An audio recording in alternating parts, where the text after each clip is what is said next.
ગાંધીનગરમાં ચિલ્ડ્રન યુનિવર્સિટીનું નિર્માણ હવે નહીં થાય. વિશ્વના સૌથી મોટા બાળભવન નિર્માણના પીએમ મોદીના સ્વપ્ન માટે રાજ્ય સરકારે મફતમાં આપેલી ગિફ્ટ સિટીની હજારો કરોડની 30 એકર જમીન પરત આપવાનો ઠરાવ થતાં અનેક સવાલો ઊભા થયા. 19 फरवरी 2020 में पूर्व नायब मुख्यमंत्री नितिन पटेल ने बताया था कि गुजरात राज्य में बाल शिक्षा का प्रसार बढ़े और बच्चों का सर्वांगीण विकास हो सके. इसके लिए गांधीनगर जिले के शाहपुर में चिल्ड्रन यूनिवर्सिटी के लिए 30 एकड़ जमीन मुफ्त में आवंटित करने का निर्णय सरकार ने किया था, जो जमीन हजारों करोड़ की थी. अब सरकार को जमीन परत करवाना निर्णयથી अनेक तर्क वितर्कથી મોટા કૌભાંડની આશંકા સેવાઈ રહી છે. પૂર્વ મુખ્યમંત્રી વિજય રૂપાણીના અધ્યક્ષ સ્થાને કેબિનેટ બેઠકમાં સુભાષચંદ્ર બોઝ શિક્ષણ સંકુલ સેક્ટર 20 ગાંધીનગર ખાતે કાર્યરત ચિલ્ડ્રન યુનિવર્સિટીના નવીન ભાવના માટે સરકાર સમક્ષ જમીનની માંગણી કરાઈ હતી અને જેને ધ્યાને રાખી શાહપુર ખાતે 30 એકર જમીન મફતમાં ફાળવાઈ હતી. ચિલ્ડ્રન્સ યુનિવર્સિટીએ સરકાર પાસે 100 એકર જગ્યા માંગી હતી. આ યુનિવર્સિટીમાં બાળ શિક્ષણ, વાલી પ્રશિક્ષણ, સગર્ભા માતાઓના પ્રશિક્ષણ સહિત આનુષંગિક સુવિધાઓ ઉપલબ્ધ કરવાની હતી. આ યુનિવર્સિટી રાજ્ય સરકાર સંચાલિત છે, જેનો પગાર ભથ્થા અને બાળ ઉછેરથી શિક્ષણ માટે 100% ગ્રાન્ટ આપે છે. વર્ષ 2019-20માં 5 કરોડ 33 લાખની ગ્રાન્ટ ફાળવવામાં આવી હતી.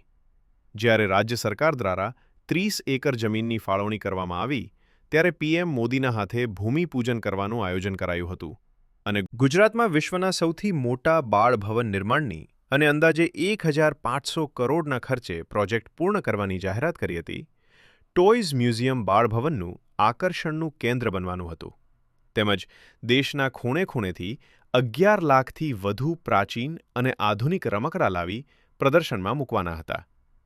ભારતમાં થયેલા વિજ્ઞાની, કલાકારો, શહીદો, મહાપુરુષો, ગગનયાન, વિવિધ મિસાઇલ્સ, ઈવીએમ મશીન, 1857નો સ્વતંત્રતા સંગ્રામ, અંગ્રેજો સામેની લડાઈની ઝાંખી દર્શાવતા રમકડાઓના માધ્યમથી બાળકોને રમતગમતની સાથે સંસ્કાર આપવાનું કામ ચિલ્ડ્રન્સ યુનિવર્સિટી કરવાનું હતું.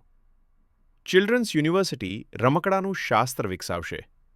અહીં મનોવૈજ્ઞાનિક સંશોધન બાદ સાંસ્કૃતિક અને વિજ્ઞાનને પ્રોત્સાહક રમકડાનું નિર્માણ થશે.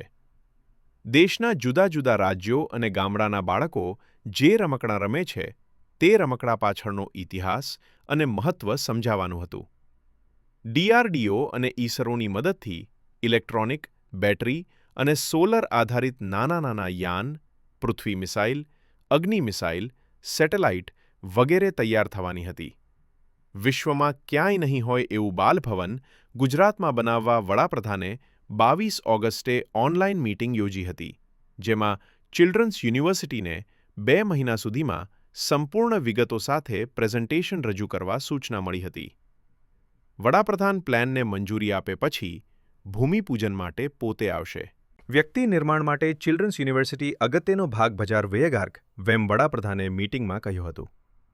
ચિલ્ડ્રન્સ યુનિવર્સિટી આ બાબતે જેટલી તાકાત હોય તેટલી લગાવી દે. આ પ્રોજેક્ટમાં તમામ મંત્રાલયોને પણ પૂરક મદદ પૂરી પાડવા સૂચના અપાઈ હતી. 22 ઓગસ્ટે યોજાયેલ ઓનલાઈન મીટિંગમાં વડાપ્રધાન નરેન્દ્ર મોદી સહિત કેન્દ્રીય મંત્રી નીતિન ગડકરી, સ્મૃતિ ઈરાની, પિયુષ ગોયલ, રમેશલાલ પોખરિયાલ તેમજ સંલગ્ન વિભાગના પ્રિન્સિપલ સેક્રેટરી ઉપસ્થિત રહ્યા હતા. આ મીટિંગમાં ગુજરાતમાંથી એકમાત્ર ચિલ્ડ્રન્સ યુનિવર્સિટીના કુલપતિ ડોક્ટર હર્ષદ શાહ ઉપસ્થિત રહ્યા હતા. વડાપ્રધાને પ્રોજેક્ટ અંગે વ્યક્તિગત રસ દાખવીને ડોક્ટર શાહને સીધી સૂચનાઓ આપી હતી. હવે પીએમ મોદીનું આ સ્વપ્નને ચિલ્ડ્રન યુનિવર્સિટીના સંચાલકો તાળા લગાવી રહ્યા છે અને રજિસ્ટ્રારે ગુજરાત સરકારને 3 ઓક્ટોબર 2025ના રોજ લખેલ પત્રમાં સરકારે ફાળવેલી મફતની 30 એકર જમીન પરત આપવાની દરખાસ્ત કરી છે. ગાંધીનગર ગિફ્ટ સિટીમાં જમીન મળ્યા બાદ 70 સુધી કોઈ કામ નહીં થતાં સરકારે નિયમોનુસાર ભરવાના થતાં વેરાના અંદાજે 14 કરોડ રૂપિયા સરભર કરી આપવાની પણ વિનંતી કરતા આ પત્રથી મોટા કૌભાંડની આશંકા સેવાઈ રહી છે. કારણ કે ગિફ્ટ સિટીમાં હાલ જમીનના ભાવોની કિંમત વધી ગઈ છે, જેને લઈ આ જમીન સરકારને પરત કરતા ઠરાવથી હવે આ જમીન કોઈ પ્રાઇવેટ કંપનીને ફાળવવાની હિલચાલ ચાલી રહી હોય તેવું નિષ્ણાતો માની રહ્યા છે. હાલ ગિફ્ટ સિટીમાં 30 એકર જમીનની કિંમત કરોડો નહીં પણ હજારો કરોડ આંકવામાં આવી રહી છે.